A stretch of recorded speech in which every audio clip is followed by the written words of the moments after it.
ఇవాళ మీరు ఏం లేదు ఛాయ్ హోటల్ కాడ మరి బీవై నగర్ ఛాయ్ హోటల్ కాడ ఒక అర్ధగంట కూర్చోండి. ఎన్ని తిట్లు అంటే అమ్మతోటి చెప్తున్నా, నేను ఎప్పుడు ఒక ముఖ్యమంత్రిని ఇన్ని తిట్లు ప్రజలు తిట్టంగా నేనే తినలేదు. ఇప్పుడు మనం కూడా 10 ఏళ్ళు ఉన్నాం ప్రభుత్వంలో, కానీ తిట్టుడు అంటే భయం కూడా పడతలేరు. ఇక మన కార్యకర్తలన్న వాళ్ళొకరు వీళ్ళొకరు అన్న కేసు పెడతా అంటే మా వాడు ఉన్నాడు అబ్బాడు అని లేడు వాడు అప్పుడప్పుడు చెప్తాడు అన్న కేసులు పెడుతుర్రు ఇదైతుంది అదైతుంది. నేను అంటి మాత్రం అరే కేసులు పెడితేనే లీడర్లు అవుతారా, నువ్వు భయపడకరా అని నేను చెప్తున్నా. కేసులు పెడుతుర్రు అంటే మనం పెద్దోళ్ళని చేస్తున్నట్టు వాళ్ళు, నీకు అర్థమైతే లేదు. కేసులు పెడితేనే సమాజంలో గుర్తింపు వస్తుంది, నువ్వు టెన్షన్ పడకని నేను చెప్తున్నా. కానీ ప్రజలు మాత్రం ఒక సెకండ్ కూడా ఆలోచన చేస్తలేరు. ఎవరన్నా పోయి గొట్టం పెట్టిరు అనుకో, అమ్మా ఎట్లుందమ్మా పరిపాలన అంటే ఇక మీకు చెప్పవలసిన నా నోటెంబడ అట్లా రాదు.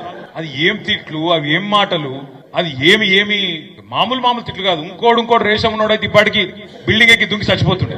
రేవంత్ రెడ్డి కాబట్టి ఇక నడుతుంది దుకాణం, కానీ రేషం ఉన్నాడు ఎవడైనా చచ్చిపోతుండే ఈ పాటికి. అంటే అంత గలీజ్ గా ఏడవైన 6 గ్యారెంటీలు, తులం బంగారం ఏడవైంది. ఫ్రీ బస్ ఒకటేనా, ఆ ఫ్రీ బస్ కూడా ఏమందాం